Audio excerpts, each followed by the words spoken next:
forgive you. Welcome back to We Forgive You with Jackson and Roz and new mics.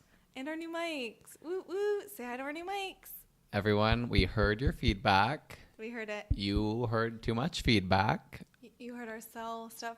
It was honestly like, and it was too quiet. It was too quiet. So So here hopefully we are. you don't have to put this all the way up and then pause it every time the train starts moving. If you're listening to this on your commute like I am, because we Yeah. realized it was hard to hear. Or a listener and friend in San Francisco said that she was using the GPS, Jessie, and she didn't notice it the first time, and then the GPS, it was like, "Arr!" and she So was much like, louder. "Ah," in her ear. So thank you for sticking around this long. So Episode quick 4. thank yous off the top. Thank you to Oh my god, I was about ready to combine Sarah and Karen's name. And I was Sarah like, Lee. Wait, is Sarah Lee the cake woman? yeah, she does the pound cake. Yeah. Thank you to Sarah Lee, honestly, for your pound cakes. Also, maybe next episode we'll have pound cake. That would be nice. Thank you to Karen Lee for our episode artwork. Thank you to Sarah Falkman for our wonderful logo design. And thank you to V. Cartier Johnson, who did our new theme music. He heard the call to action and he answered. Yeah. And it's like a bop. I really like it. It is. Like, I hope, you know what, maybe like in these upcoming weeks, somebody will like remix it. Ooh, And we could like start like changing a it. chopped every- and screwed version. Yeah. And maybe like there's some like, Who knows what could happen? I know, but so let's But just leave that door open for possibilities. Possibilities. Have such amazingly talented creative friends Yep. and friends of the show. I love a friend of the show. And the fact that I don't know that you all have provided these wonderful Used your things to provided your show- talents right. and shared them with us. like you are our sponsors. You're and so we're yeah. like we couldn't have paid. We probably couldn't have afforded any of this We work couldn't- because no. you We all barely are afforded amazing. mics. Yeah, no, this is like on the budget. It's putting a hurt on the Yeah. budget. So we're still hoping for a sponsorship. Um, I mean, we're being sponsored in all these other ways with art. But it would be great if a corporation wanted to send me a check. Better cut that check. So Roz, last weekend was the big game. The Super Bowl, yeah. I And guess so now did you watch it live? So now this is airing on Friday, February 16th. It's been a while since the big game. So it's been a while since the big game, which I'm like, do we want to even talk about it? Do we want to? Justin performed. You have one note. I have one note for that one note show. Yeah. Which is when Justin was singing Rock Your Body, and at the end when he would naturally say, Can you have I'd be naked by the end of this song, he instead cut the music out and just like sort of like smiled, giggled, like winked at the audience as like a little reference to when he Nipplegate. disrobed Janet Jackson on stage. And it wasn't cute and it wasn't funny. And I don't forgive you, so try harder next time. That's my only note. I didn't watch the game because I was at a business dinner because I'm a businessman. Oh, business girl. Well, I'm a business girl. GRL. I'm a business girl. I want to play a game with you. Okay, I like games. It's called Rapid Fire Forgiveness. Oh God. Okay. I So honestly didn't know. I don't know this game is happening, so I'm really kind of nervous. it's just a new format, seeing if it works. So these are all things that would happen on a first date. Okay. You're finding out about someone, and this you is very have to decide unqualified. if it's forgivable or not. Okay. Okay, so you find out their favorite drink is a Red Bull vodka. Do you forgive it? Yeah. Okay. Yeah, I'd also be like, that's weird. I hope you don't have it with dinner, but like we can. No, they like don't drink it like just to stay up at night. Like they think it tastes delicious. I think it says something about their character, so I'd be like, I'm not gonna like diss it totally, but like one date's fine. Okay. They order for their meal shrimp scampi. Oh, that's cute. Like I applaud that with angel hair pasta. Yeah, ooh, I Yes. hate angel hair. But good for them. Yeah, good for them. Their favorite book is A Million Little Pieces. I just don't know how to respond to that one. So you'd have to think through the forgiveness. Yeah, I just like I don't really get it, but okay. I'm pretty forgiving. I forgive it. Their favorite singer is Frank Sinatra. Are they like an old-timey person? They're our age. No, but I'm saying, are they like an old-timey person? Like they, like a La La Land character, like Ryan Gosling from La La Land. Yeah, I guess. I'd say no. Like, if it was someone who was pretty well-adjusted and they're like, honestly, I love Frank Sinatra, I'd be like, that's really cool. Okay, but if it was someone who's like, music hasn't been the same since the 20s, if man. someone was like that, I'd be like, yeah, I'd be like, next. And then the last one, their favorite movie is Manhattan. Oh, the Woody Allen movie? Next. Yeah, next. I'm playing next Yeah. instead of We Forgive You. I'm like on the MTV dating show. I'm sorry, but I'm looking for a man with strong forearms and a need to take care of children, and you have neither of those, so I'm gonna have to say next. Next, get off my bus. Well, thanks for the game, Jackson. One of my podcasts I listen to a lot, Unqualified, they do it's like they're called deal breakers, Oh, but it's fun. sorry, I ripped them off. No, but I was like nervous that there was gonna be something that but I feel like I know who I am, Yeah, and I'm also pretty forgiving. I think Who would you like? What were you? all of these were deal breakers for me. I think. Really? Like, I mean, the Red Bull vodka, I honestly was inspired by last season of Real Housewives of Beverly Hills, where it's like 5 p.m. and Dorit and PK are like sitting at their bar, and she's like, "Oh, honey, let's make a drink," and they make each other Red Bull vodkas. And that's the true testament that money can't buy you class. Like, they make Red Bull. Also, they've never touched cocaine in my life. How dare you say I've done cocaine? But you drink Red Bull vodka at 5 p.m. or like at like That's before, club like drink. a before I'm sorry, dinner. That's when you're going out. Before dinner, like that's their pre-dinner cocktail. That's their cocktail hour. A Red Bull vodka. This week is your chance to offer someone Some forgiveness. some forgiveness. This week, I'm just kind of doing a lot of thinking, to come up with a person. And it's never, I feel like, super hard to come up with a person. But it's like when you actually sit down and try and like calculate out the reasons why. And Jackson, with your people, you're really good at like picking these very particular moments. I don't know if that's because you know how to hold a grudge. That's maybe it. Yeah. No, but which is great. And me, I'm thinking broader strokes. I'm like, let's just like have it out there and then we'll cut it down. Yeah. So You're a big picture girl. I'm a big picture, and then I like to whittle down the details. That was so gross. And you all didn't see this, but Roz did like a full like boob shimmy and like sort of like. But I started really like, far out, like, and then like made brought it the a boob. arms in closer and like sort of like framed her chest by the end of it. Anyway. Yeah. You're welcome. You're welcome. It's a move you could try to use at the club. At the clear, if you have enough space. If you didn't have a Valentine, this is a good way to get one. Hit them and then bring it in. So I was just thinking a lot about Me Too and Me too. Me Too.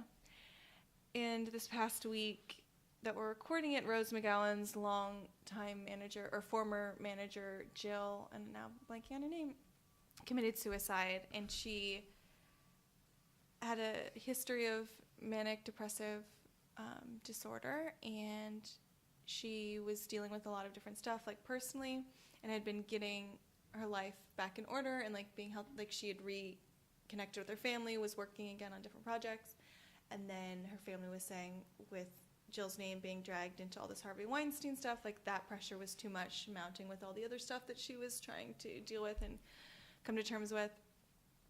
So her family was kind of placing some of the blame on all this, like Me Too, which is like a lot. It's like a heavy load to put on something. And Rose McGowan had a really beautiful statement, which I applauded Rose for, because some of her handlings of things Not great. are not great. She's what we'd call TERFy. Oh yeah. Which is trans exclusive radical feminism. Yep. And she had, when Caitlyn Jenner announced herself to the world and became Glamorous Woman of the Year, I believe it was, Rose kind of went after Caitlyn. And then people were like, is she just doing this because she knows Caitlyn Jenner as a person and Caitlyn Jenner is kind of shitty? Or is this like very attacking trans women? Yeah. And it turns out from this past week, we know that it's attacking trans women. Yeah. I mean, there's plenty to just, on a very personal level, to get at Caitlyn Jenner about. Yeah. So the Rose McGowan got me thinking again about like this Me Too and the responsibility of other women in the movement. And Rose has gone after other women, which some of it sure is other women, meaning like Meryl Streep being like, oh, she knew. She threw shade at Alyssa Milano for her work in the Me Too movement. She went after all the women wearing black, went after her friend Amber, and then Amber was like, called her, and then Asia Argento. There's just all this thing of like Rose being like really like going after people, and Asia Argento was like to Amber Tamblyn being like, you could have, if you're really her friend, why'd you go on in like social media? And Amber was like, Asia, I called her, and then I posted it on social media. Like just all this Right. like infighting that like is distracting and detracts from the larger message. So I see Rose, I recognize her trauma. I'm just like, be more inclusive, be inclusive. I think what's interesting here, this just honestly popped to mind for me for the first time, but like it's so weird how with like a political movement or social movement like this, how social media has changed like the visibility of infighting. Mm-hmm. If you haven't, the movie BPM, Beats Per Minute, is a French film about ACT UP Paris and their fight to basically get like any sort of response out of the government to Right. help with the AIDS epidemic and crisis in Paris. And like it very much shows like when they have a messy movement like Me Too, like where there's so many layers to it. Right. Like but I think that's what kind of infighting goes on, but it's like there it was in a room like where they would like hash it all out together, and now it's like happening over Twitter, and then like Social people who media. like also don't like agree with the movement can like witness the sort of like, I don't know, like hashing out of issues. Right. Instead It's of just like, it's yeah. well, it's when you have all these public people like taking a public stance and not. To Asia's point of saying to Amber, like, if she's your friend, you should call her. Right. Because it's such a visible movement, I feel like you have to take it to both ways and unfortunately, like, deal with these things out in the open. If you're raising these questions out in the open Yeah. and, like, people are disagreeing, it's going to be messy, especially, like, even with, you know, issues like the Women's March and how people are exclusive in that and how it is a lot of just... You're like cisgendered white women and they're like, oh, there's no place for trans women. You're like, wait, what? Right. So anyways, so this like Me Too, you know, we think about Woody Allen, Harvey Weinstein, Bill Cosby, and this idea of, I think more of this is coming to light now about these men and their legacies, and that we've known about Bill Cosby for a while now. We've known about Woody Allen for a long time. And there have been lots of like rumblings and rumors about Harvey Weinstein. Right. But people up until I feel like now have been quick to dismiss critiquing the art. They're like, no. And even like with R. Kelly, people are like, oh, no. Right. And no, it's whatever. It's like, well, we actually have like, there's evidence that this is happening, that they've used. Or like Mr. that it's separable. Yeah, that there is some separation, yeah. That you can separate the artist from the art. So, Roxane Gay wrote a piece for Marie Claire this past week that I thought, I mean, there's been a lot of incredible think pieces, but this was just very short, very concise. I think it was like 5 paragraphs about this, like these legacies. So I'm just going to read this quote, and it kind of just put this on perspective for me because of someone that I have people in my life who do like Woody Allen movies, and Sam and I have used to go round and round about this and like about Woody Allen, and I just can't support Woody Allen films. I think, yeah, my joke earlier about if someone's favorite movie is Manhattan, like is it a deal breaker, is because of Muriel Hemingway's character in Manhattan is like a literal teenage girl who's defined as a teenage girl in the movie who's dating Woody Allen. That's the and plot like, line. Right, if that's you the look whole at the plot. synopsis, it's like he falls in love with a teenage girl. Right. Like it's one of his and friends. then like brings her or his around. girlfriend's friends. I've honestly, anyway, he like brings her around. Like Meryl Streep is in Manhattan, isn't she? We're about ready to see. Director Woody Allen's love letter to New York City stars Allen as a frustrated television writer, Isaac Davis, a twice divorced malcontent facing middle-aged alone after his wife, Jill, Meryl Streep, leaves him for a woman. Isaac is dating a fresh-faced Tracy, Mariel Hemingway, a high school girl he knows is wrong for him, and begins to wonder if he and brainy writer Mary, we see you, Diane Keaton, the mistress of his best friend Yale, Michael Murphy, normal name for a man, might make a better couple.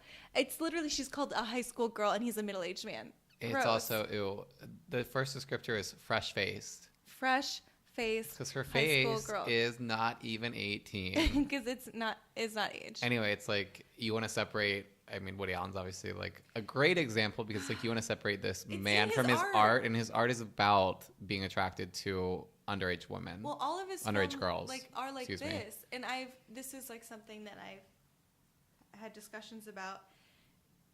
Is that it's all out in the open, like what he's done is Right. It's literally infused in his art, and people are like, but what about this movie or this movie? Like, okay, those are exceptions, but like you keep making the same movie. Anyway, Okay, so back to this Roxane Gay, which is like great if you have Woody Allen supporters or people who are like, oh my god, I love the Cosby Show, I love what it did, elevating black families and showing like a nuclear middle class family, blah blah blah. Harvey Weinstein, I'm sure there are movies that people like. Shakespeare in Love. Kill Bill. Uma had something to say about Kill Bill this week, or she did. last 2 weeks. So I've just pulled a few quotes so we can kind of just go through. But so this one is, we can no longer worship at the altar of creative genius while ignoring the price all too often paid for that genius. In truth, we should have learned this lesson long ago, but like we have this fascination with men like this. Which is something that we've discussed. But so when she goes into it, like why, like I no longer struggle with artistic legacies. It is not difficult to dismiss the work of predators and angry men because agonizing over a predator's legacy would mean there is some price I am willing to let victims pay for the sake of good art. When the truth is no half hour of television is so excellent that anyone's suffering is recompense. Instead, I remember how many women's careers were ruined. I think of those who gave up their dreams because some genius decided indulging his thirst for power and control mattered more than her ambition and dignity. I remember all the silence, decades and decades of enforced silence, intimidation, and manipulation that enabled bad men to flourish. When I do that, it's quite easy for me to think nothing of the supposedly great art of bad men. Which I'm just like, yeah, that's it. Like, I just don't think that there's a Woody Allen movie good enough to be like, oh yeah, you know what, it's him molesting his daughter. Right. It's a family issue. Oh, right. Like when people right. say that. Oh God, right. Like I hope the family can sort it out. Yeah. So, okay. So let me like back this up a little bit and pull back in kind of the Rose McGowan, the Me Too, is that a lot of women have been called to answer for these misdeeds of men and been called to like time to clean up the mess. Like you need to answer for why you did X, Y, or Z. Like, you know? Rebecca Hall was the first person who's recently worked with him to say like I'm donating my salary to Time's Up. Luckily, Timmy Chalamet also followed suit and donated his salary to Time's Up, Rain. That's a good one, Rain. I think a few other organizations. Yeah. And Selena Gomez gave more than her salary. She got that pop star money. That's what they said. But so I do dislike all these women having to answer for these men, and how a lot of like Weinstein's like young female assistants are kind of put to task for putting these women up to it, and like why didn't they protect and blah blah. And I think that's all fair. Like I think when you see evil, you're like, ooh.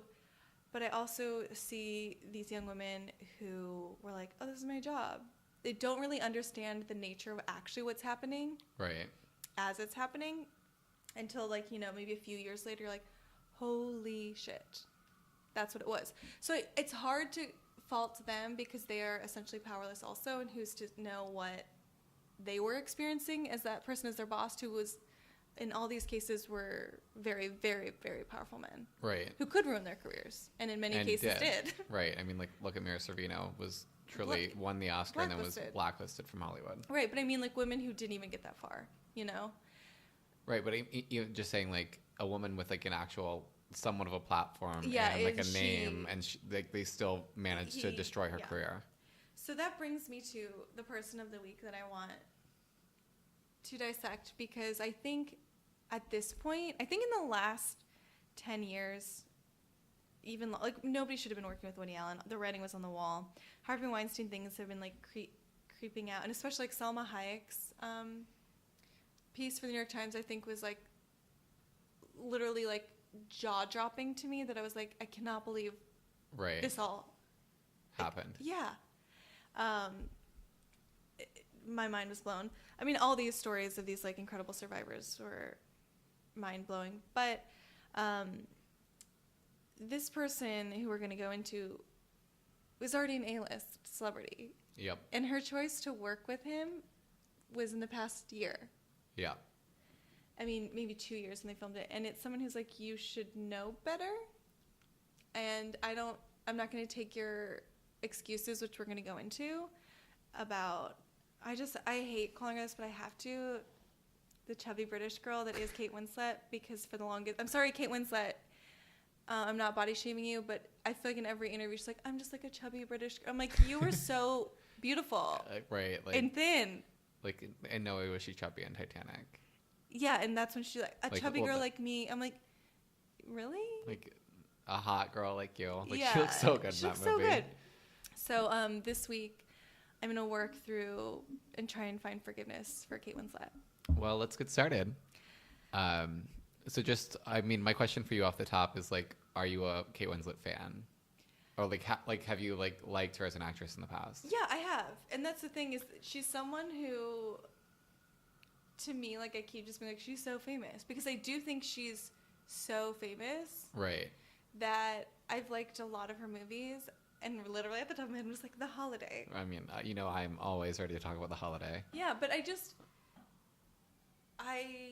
am a fan of hers. Like, I think she's incredibly talented. Her name on a movie, like, makes me more interested in it. Yeah, I mean, I almost saw that movie with her and Idris Elba because the two of them. The Mountain Between Us. Shout out to Sarah Fluckman, our graphic designer for our logo, who did see that in theaters. Was it good? She said it wasn't good, but I think she had a great time. Oh, okay, that makes up for it. So she decided to work on Wonder Wheel with Woody Allen. Right? And Justin Timberlake. Like, oh my God. And again, someone who, I see the attraction for younger stars to work with Woody Allen. I mean, I don't, but I like see how they think he's like part of this cultural zeitgeist of like, oh, there's no one who understands like neuroses and comedy better than Woody Allen. Well, and also like maybe it's, you have your acting icons, like you have like Diane Keaton and Meryl Streep and like countless other, Mm-hmm. Kate Blanchett, like other actresses who you probably like, you want to emulate their careers, and they all worked with Woody Allen. Yeah. Sometimes multiple times, and like even like Scarlett Johansson, like more recently, like was his quote unquote muse for a while, and like it brought her acclaim. Right. Well, it like validated her as a serious actor. Right, like his stamp of approval on her. Right. Well, and like being in Match Point and whatever other one she was in, but Kate Winslet didn't Scoop. need a Scoop. And Vicky Cristina Barcelona. Ugh, yeah. Ugh. Did not need Woody Allen's stamp of approval. Right. And she didn't need it to bring up. And nobody does. I'm sorry. Like at this point, nobody does. Nobody ever needed. I'm like trying to like pulling for straws right now because I'm just like, it blows my mind. Yeah. That in, I guess this would have been 2017, 2016. You were like, oh my God. Love this role. Got to do it. Got to work with Woody. And then in your Oscar circuit of trying to promote the film, you're raving about Woody. During all this, the Weinstein stuff is coming out. Right. It's like, I mean, it's like within like the last 3 months. Yeah. And I'm just like, are you that tone deaf? So, right. Are you referring to the like actress roundtable she did with Margot Robbie, Saoirse Ronan? Your favorite? My absolute favorite. She would have, if you already haven't listened, we did a Valentine's Day episode, a little mini episode, little treat. Mm-hmm. An episode. And she wasn't my Valentine, but I deeply love Saoirse Ronan. And because if you want to have, I love everything. I've loved her since Atonement. And Brooklyn, if you want to have a nice night, just like please watch the movie Brooklyn. It is the most like sweeping, moving, lovely little film. I wouldn't call it little. I'd say it's a big film. It is, but it's like little in that like it feels so intimate. Yeah, I guess. it does. Like the one immigrant girl story. So yeah, I am referring to when she did the White Women Roundtable with Margot Robbie, Saoirse Ronan, Saoirse Ronan, Annette Bening, Jessica Chastain, who was one of my Valentines, and who am I forgetting that was sitting next to Diane Kruger. Oh, Diane Kruger. Why? Oh, because she was in that. She was in the Fade, which is like one. Right. She won Best Actress at Cannes. Oh. It's not like it's a. Yeah, but I think it's a German film, so she's on like conversation for Best Actress here because we don't really nominate people if they Golden don't speak Globes, English. It picked up stuff. So the people doing the panel were like, I think it was Hollywood Reporter. They were like, tell us about your movie, and right away Kate just goes in on complimenting. Going in sounds like you're the negative, but she like just lavishes and exudes praise and compliments to Woody Allen.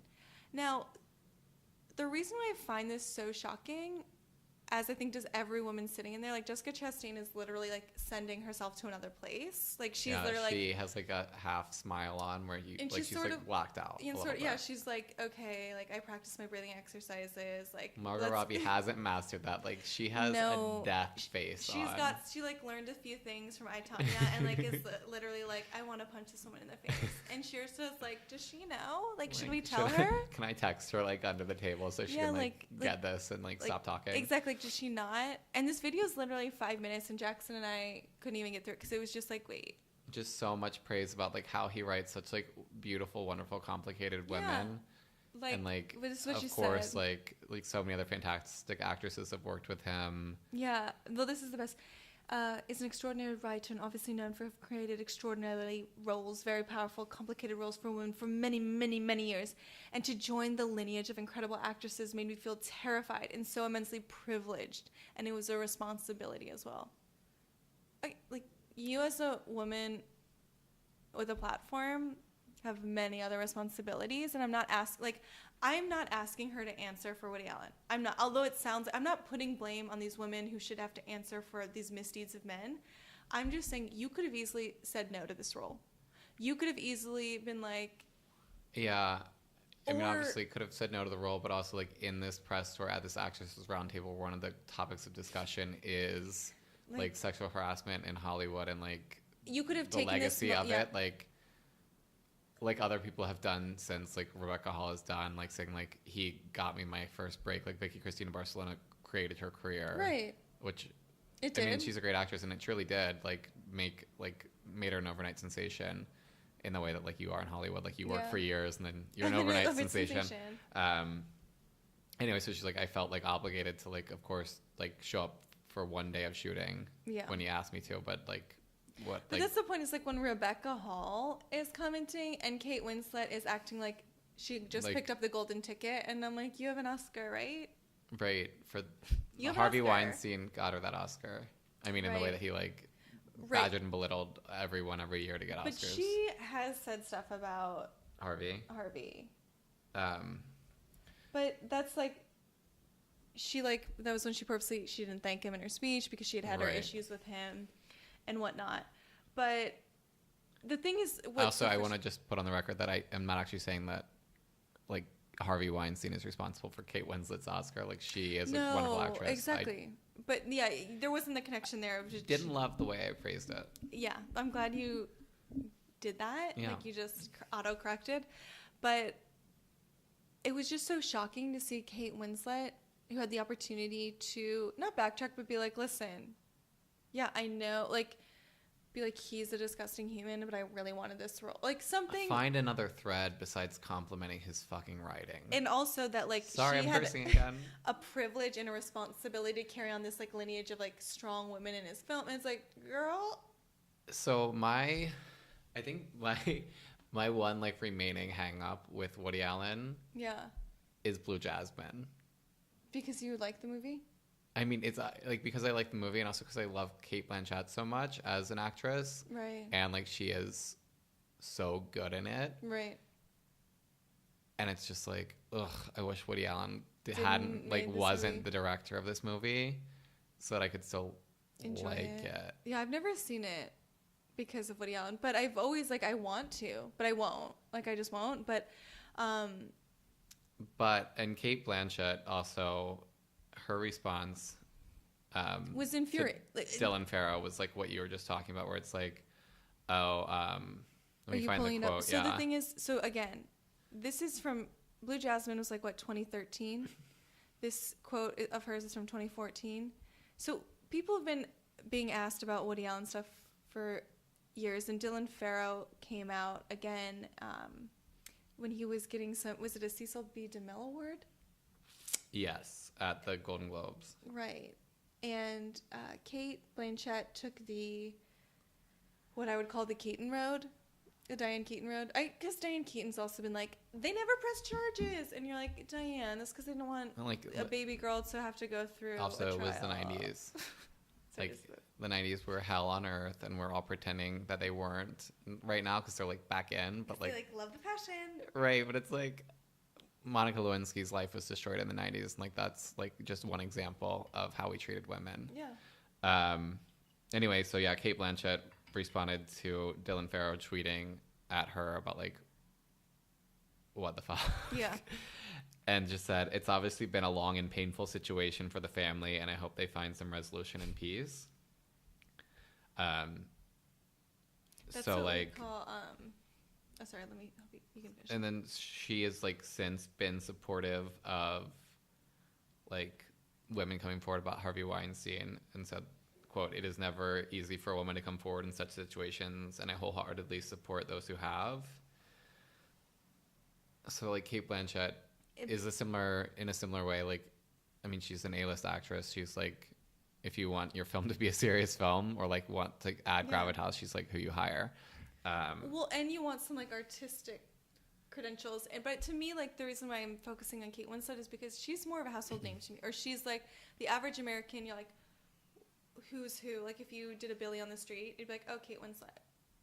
You know, I don't think everyone would be able to guess who Kate Blanchett is. I'm concerned about America, but I think you're right. I mean, it's totally true. Like, I think Kate Blanchett's a great actor, but I think Kate Winslet is more of a household name. And just to me, Kate Winslet doing Wonder Wheel blows my mind. And she also, this quote just gets me from this whole thing, saying, reading the script made her nervous because she didn't know that if she could play like such a complicated role, like and that Woody has this way of telling stories about women with so many layers, and that in many ways Woody Allen is a woman. And I think that might be the height of Margot Robbie being like, "I'm about one more quote."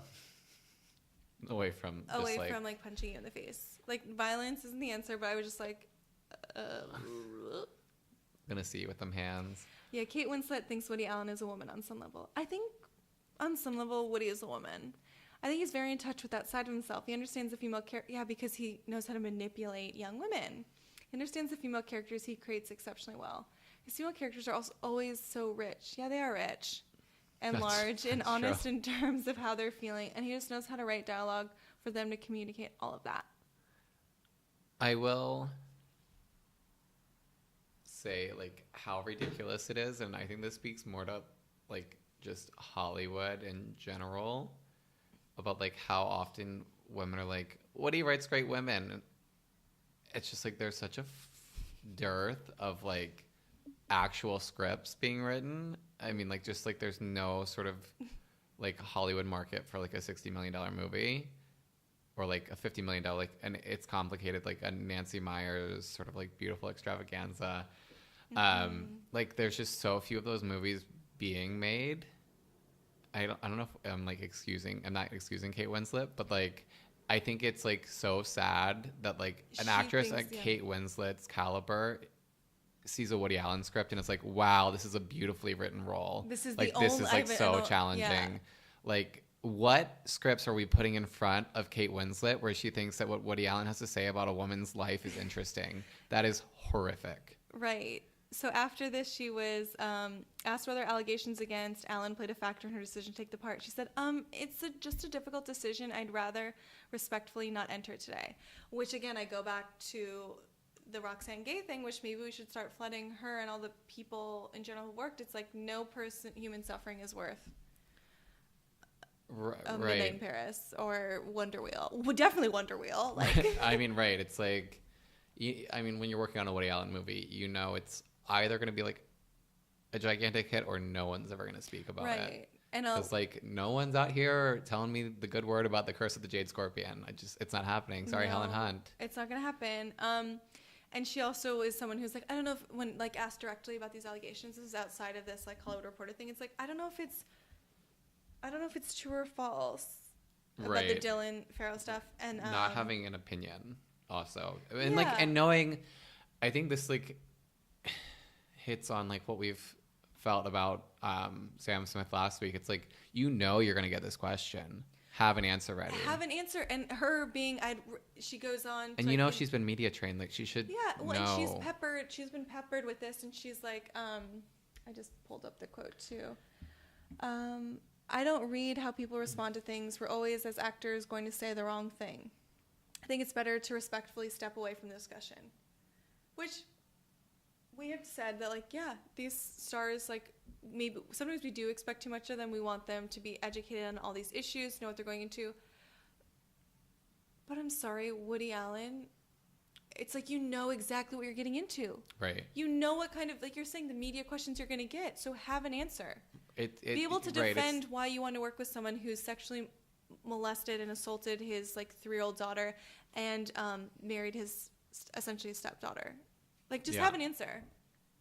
And if you can't, maybe go back to an interview where he essentially, like, says how, like, cultured he's made her and all this, which is, like, so disgusting. Oh, so gross. I was listening along these lines. I was listening to a Kathy Griffin interview yesterday on, while I was standing on the Hoyt Skimmerhorn platform and waiting for the C to come. And she was talking about how she, like, was interviewing Woody Allen once. And it was at a dinner, right? Yeah. She was at a dinner with Woody Allen. And, like, seated with him, and he, like, clearly, like, couldn't stand her. So then she was just like, I'm going to have fun with this. Which is incredible that and someone she was, put like, them there. asking him about, like, what he watches and whatnot. And he said, like, oh, I never miss Hannah Montana. And then was, like, talking about, like, whatever, how he's, like, concerned about Miley Cyrus now. But he just thought, like, she had something. And it's like she was a 12-year-old girl. 12. Anyway, that just, like... so gross. And then he worked with her later on that failed Amazon miniseries with Elaine May. No one's ever talked about until we just did, since it premiered. Anyway, what you're saying about Kate Winslet right now reminds me a lot of also, she's just sort of like a dodger on questions. Oh, she is. So in 2015, if you remember, when Jennifer Lawrence was talking about, is it American Hustle? Is that the name of the movie? With Amy Adams and Christian Bale. Amy Adams got paid way less than her, right? Right, and so and got paid way less than Christian Bale, and I think even like Jeremy Renner, is he in that? Anyway, the world in which like we pay Amy Adams less than Jeremy Renner is so, it's like, I hope she just got his salary in Arrival. Like, if there's like, you know, we've got some reparations. We're not paying Jeremy Renner at all for this movie. He's just here. Jeremy Renner is someone else who I'm gonna have to forgive for me thinking he's so unattractive that he doesn't deserve to be a star. Okay. Because that's effed up on my part, but also it's effed up on Hollywood's part for trying to force Jeremy Renner in front of me. Anyway, so Kate Winslet responded to the talk about the pay gap in Hollywood, and basically said it's vulgar. So I'm going to read this full quote from her. Yeah, read the quote. Okay, so if everyone also remembers, Jennifer, I feel like, wrote an essay. She wrote an essay, like Sandra Bullock talked about it. Meryl Streep was talking about it. Like, just this, like, preceded the Me Too movement. Right. And she also was like, listen, I get that it's, like, really ridiculous. That I'm not trying to say that I'm not over. Like, she makes so much money for acting, and she's saying, I get it, but this is a larger issue of women being paid less than men. And I have a platform, so I'm going to use that. Right. And, like, I think they almost paid Chris Pratt more than her for the movie Passengers, even though he'd had, you know, one movie he'd carried versus her carrying I don't know, like 6 movies in a row, like past $100 million at the box office, despite what like the subject matter was. Yeah. Anyway, she's a $20 million movie star, and like we is. should celebrate the fact that we have one. Yeah, and okay, so Anyway. you're saying that just like this Woody Allen thing, just like the Me Too, every woman in Hollywood knows that they're going to be asked about this now. Right. And so then Miss No Answer, Kate Winslet. Kate Winslet says, I'm having such a problem with these conversations. She's talking to the BBC. I understand why they're coming up, but maybe it's a British thing. I don't like talking about money. It's a bit vulgar, isn't it?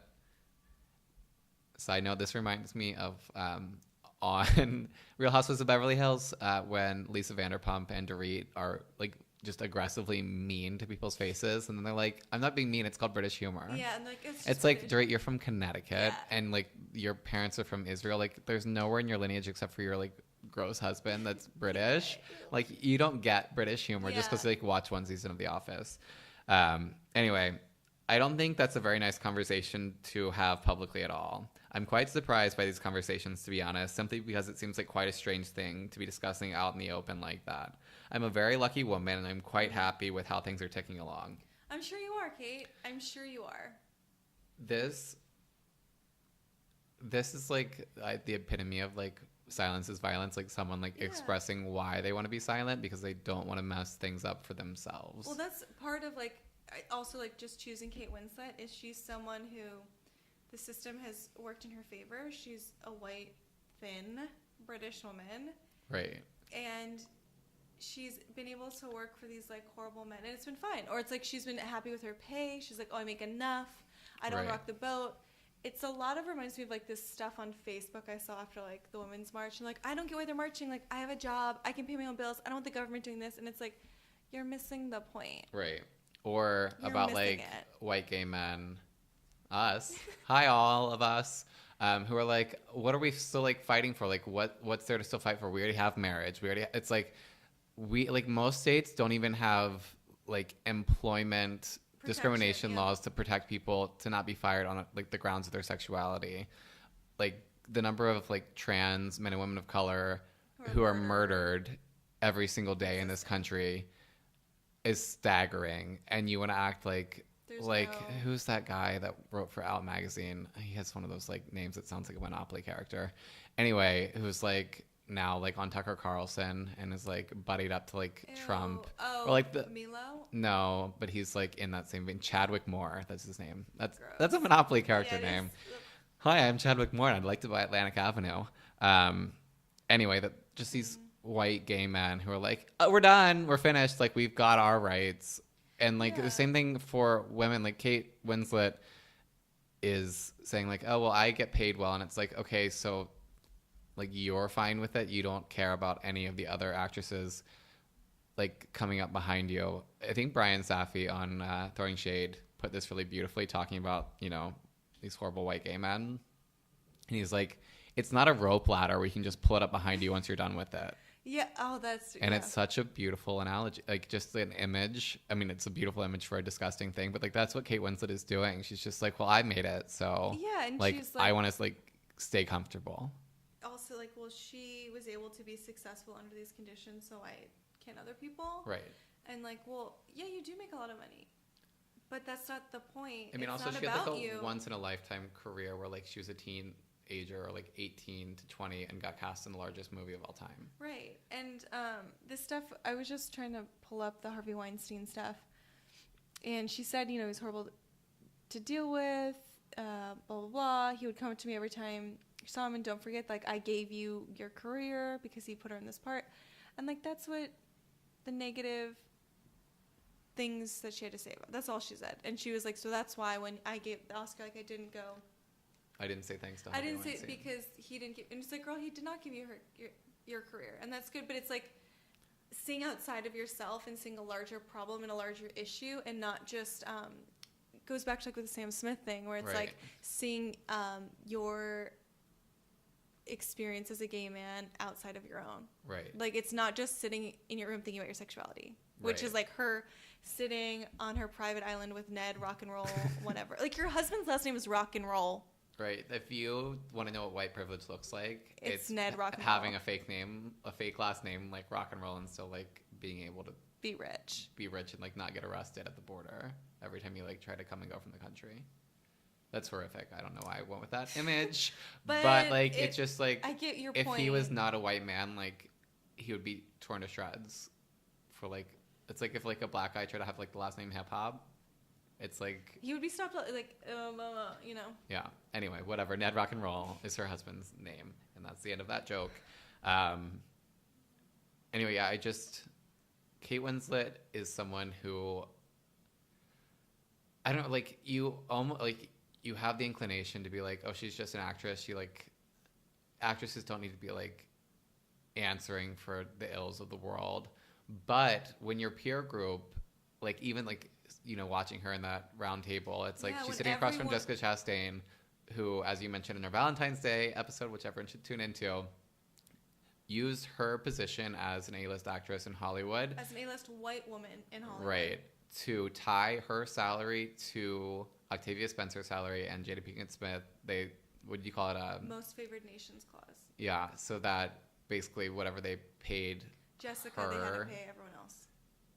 Which is, like, that's how you, like, use your... That's how you use your platform. Your platform and your power, and, like... You don't just show up to set and go, oh, I'm sure everyone's getting paid fine. And, like, Jessica Chastain, like, did take part in, like, this all-white women's round table and, like, was questioned about it and, like, it didn't look great for her, and, like, I think she understood that.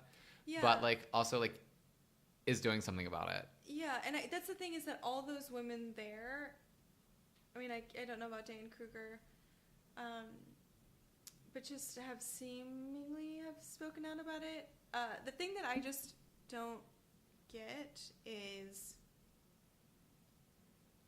how she still isn't a part of the Me Too movement or the Time's Up, and like we don't need her to come out and say any of these things, but we do, like in the same breath that we do, and like we're doing this whole episode on her because it's like she's by proximity. She's in all of these circles, and it's like, how are you getting to skate through this without it? Like, I just think it's vulgar. Is it because she's British? It might be. I'm British, like, you know, we just don't a cute do these chubby things girl, and someone pinches my butt. It's like, think outside of your own experience and about making the world a better place for the people around you that are literally in your community, right, who are getting harassed on set, who are having to sleep with people for roles, who are being forced to perform like sexual acts, who are like lives are being put in danger because they're saying no to these people. Right. I mean, Kate Winslet and Margot Robbie sitting next to her, like both two women who, like, for their breakout role, like also had to do full frontal nudity, which is insane just thinking about that. But like, for like these like very powerful Hollywood directors like James Cameron and Martin Scorsese, I don't even know what I'm going with that, except like thinking about like wanted to say that. Like, well, just like thinking about that power dynamic and like, okay, so if you're Kate Winslet or you like, you know, didn't have a horrible experience with this, and like she's done full frontal nudity like multiple times since, and like maybe it's just something she's very comfortable with. But like, I don't know, think about like other women who are also being forced into like situations like that. Like maybe Margot Robbie didn't. I don't want to speak for her at all, but like the Selma Hayek thing about in Frida having to do a three-way with Ashley Judd. Right. Which also that like on all those layers of like Ashley Judd's relationship with Harvey Weinstein and. Right, but just like I don't know, like the manipulation that goes. Being an actress is like about being an actor or an actress is like kind of about being manipulated and like trusting your manipulator, in a way, like. Except for like Kate Winslet, I just hope that she understands like the power structures she's working in and like how she's working to reinforce them instead of tearing them down. She does know the power structure that she's in, which is why she's not answering any of these things. And I think your point of saying the full frontal nudity is that it's almost like this was the price they had to pay to have these like roles that like in a way, burst them into stardom and that like made them the actors that they are today, or gave them the platform. I want her to do better, but like at the end of the day, it's also like the patriarchy is like so alive and well. Just like, and it also like so psychologically like damaging and manipulating that it's like it's just really hard at the end of the day to like be like this is an actress's like thing to answer for. Yeah, well, and even something that I hear you still say is you still call female actors, actresses. Oh, I go back and forth, honestly. I like don't have like But I don't think there's I just like, because it's like we have this thing of like trying to gender every like, well, men are actors and like actress, like it's, I'm just saying it's like gendered terms that. I think it's, for me, it's like just like force of habit and like award show based. Which it's like, but I think it's also like I love actresses and I don't care about actors like 90% of the time. Yeah, and so it's like when you're saying there's like it, a cult of actresses who I like. There's like just like with the Woody Allen thing. There's just like this like legacy of like actresses that Kate Winslet's talking about who have worked with him. There's like a pantheon of like greats, and like I truly think like in some way she just like wanted to be a part of that legacy. Yeah. And like if you look at it just from the list of names who have worked with him, it makes more sense than if you think about it as like, I want to work on a Woody Allen movie, but it's like I want to do the same thing that Meryl Streep did, that Diane Keaton did, that Kate Blanchett did, that like Helen Hunt did, that Selena Gomez did. Yeah, that Kristen Stewart did. Like, I mean, Blake Lively did. All the greats. I mean, only Blake Lively there is the joke about being a great actress. It's just so messy, but I do. Men obviously need to do way more work here than a woman and does. That's what I'm trying to say is like, I think it's shitty that women have to answer for men, but she literally put herself in the center of the storm and was like, why? Why are people because you chose to work with Woody Allen. Yeah. I mean, you're still responsible for your actions and your choices. That's her choice. I'm not trying to ask her to defend Woody Allen. I'm just saying, why would you put yourself in this position if you don't want to answer these questions? Right. If you don't want anything to do with Me Too, if you don't want anything to do with Time's Up. Right. You're electing to be a part of this. Yeah. And like also like Kate Winslet didn't need this to like build her career or pay for her life. You got rock and roll. You got that rock and roll money. Do you have any other nits to pick with her? I think that's pretty much it, because I just also want to drill home that it's not women answering for men. It's you've put yourself in the eye of the storm. And in other ways, you've been able to like skate through and avoid these controversies and not be like, well, we don't talk about these things. It's like, well, we don't talk about these things, and it perpetuates all these horrible power structures that allow different people to be manipulated and harassed and assaulted. And I mean, I guess I do feel like if you have like an ounce of power or like an inch of platform, use it. Like, don't just like cling to it as if it's going to be like ripped away from you. Because it's going to go away anyway, eventually. Yeah. And like, you can either like do something while you have it, or just like regret wasting it. Or for her. So for the acts of repentance, I was looking at, female filmmaker. I keep going back in this question of like, oh, women could have acted in their films otherwise. I also think about Woody Allen and how people are like, oh, no one writes characters. I'm like, well, when Nora Ephron was around, she made better Woody Allen movies. I mean, she made better Nora Ephron movies. She did, but I'm saying is like, no, I know, I know exactly what you're saying. Because her movies I think are way better. Right, that's all I was. Yeah, that's all you were like, saying. Nora Ephron is such a wonderful, like she's so great at everything, all the things we pretend Woody Allen is good at. Yeah, and it's like she also like took like young female writers and under her wing, and she she was a badass bitch. I think that Kate Winslet should try and be in movies directed by females. I think that she I don't know, like, I mean, and she has been in Nancy Meyers. She has, but I'm just saying, like, now it's like all of us can do better. We can watch more female directors that, to my knowledge, like, don't have any assaulted people and like cut their dreams in half. Right. I mean, absolutely. And I also would just love to see her in some of these these directors' films. Like, something that came to mind for me is Nicole Holofcener. Yeah. Like, Enough Said was such a wonderful film, and Julia Louis-Dreyfus is like so remarkable in it. Right.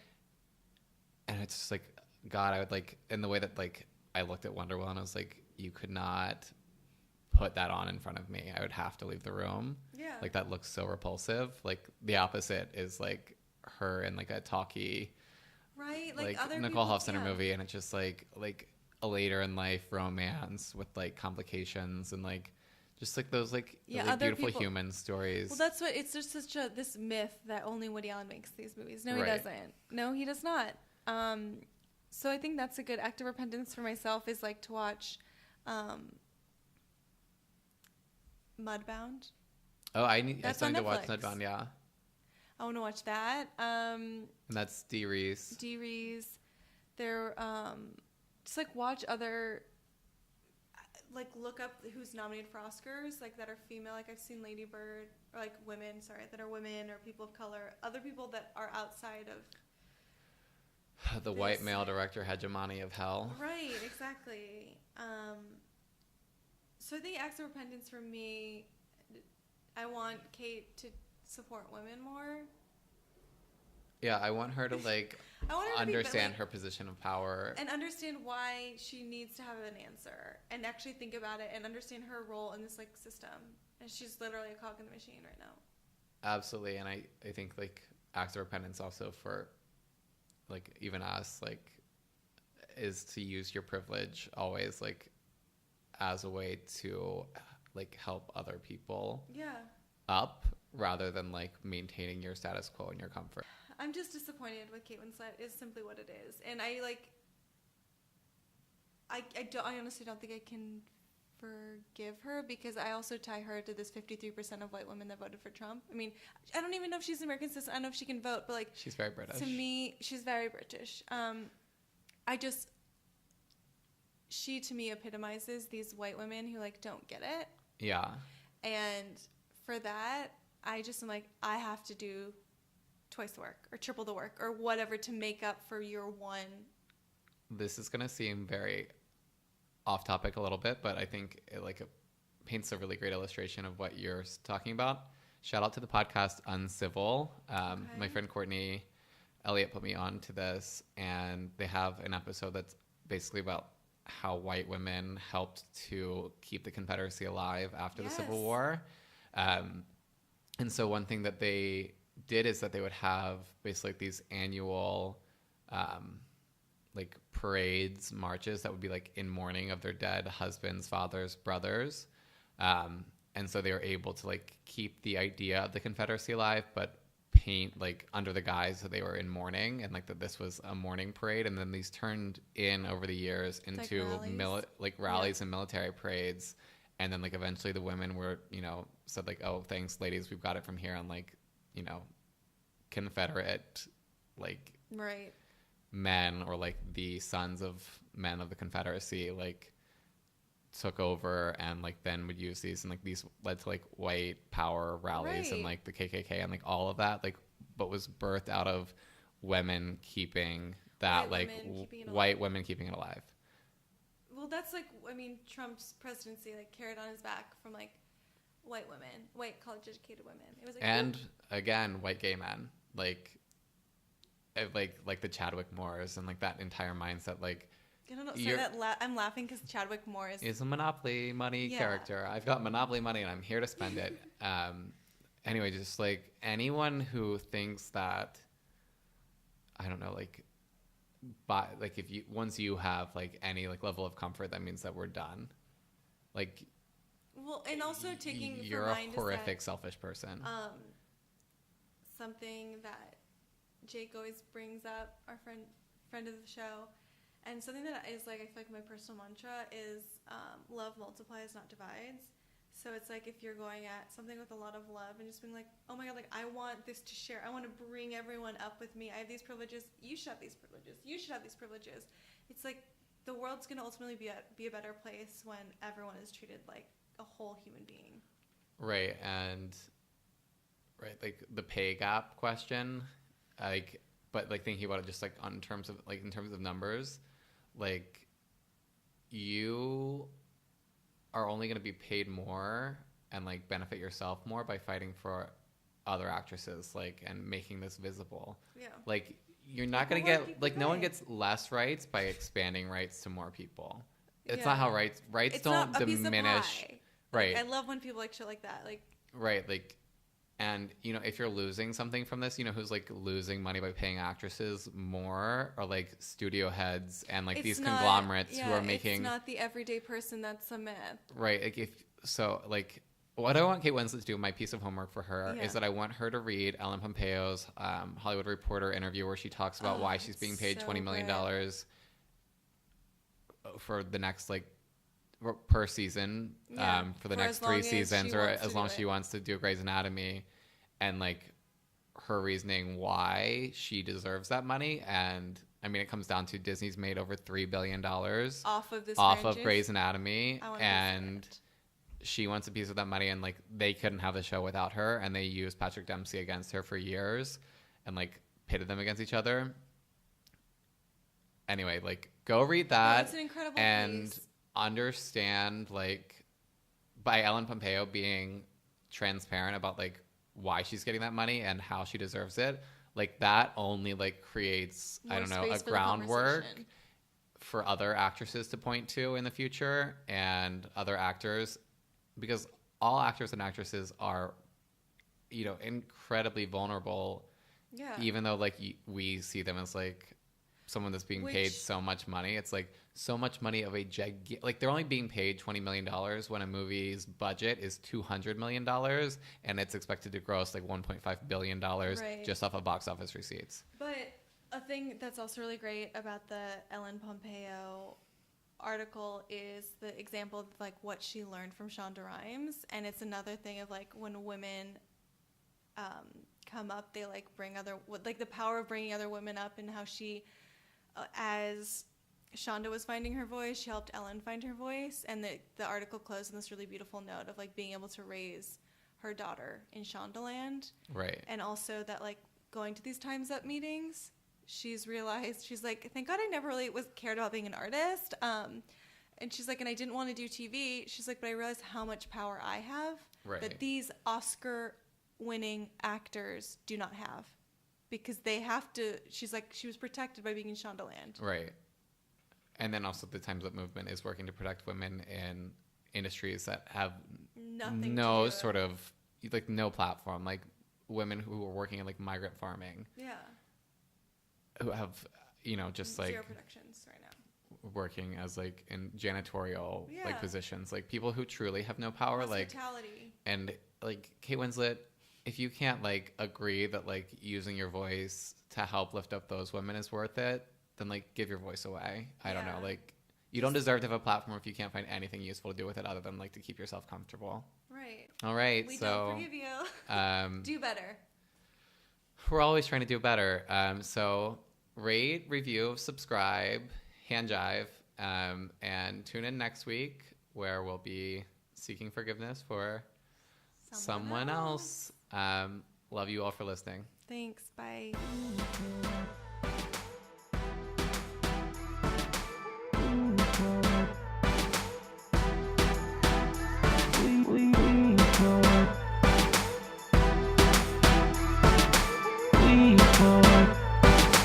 We forget.